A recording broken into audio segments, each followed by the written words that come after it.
President Trump headed into this weekend's major summit between the world powers amidst an escalating tariff battle with China. Aides say that the president skipped a climate change session that he viewed as poor use of his time to instead focus on the economy. And he's now indicating that he'd be open to meeting with Iran. Whitney Wild reports from Washington.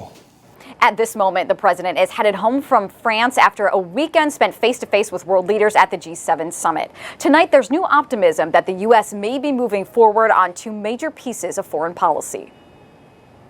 I think we're going to make a deal with China, and I think eventually we're going to make a deal with Iran, too.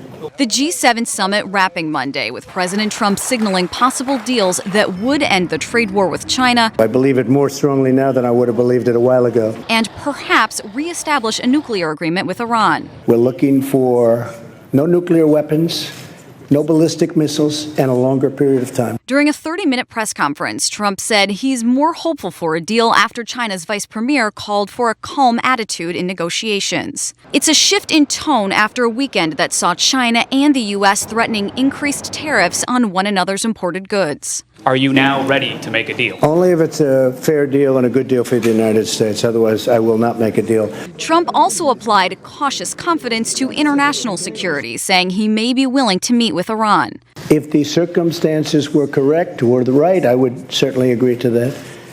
But in the meantime, they have to be good players. Despite the president's positive tone, what, if any, deals will materialize remains unclear. Following the G7 summit, the president said he felt a great sense of unity. He was noticeably absent from meetings surrounding climate change, although the White House insists that aides were there. In Washington, I'm Whitney Wild.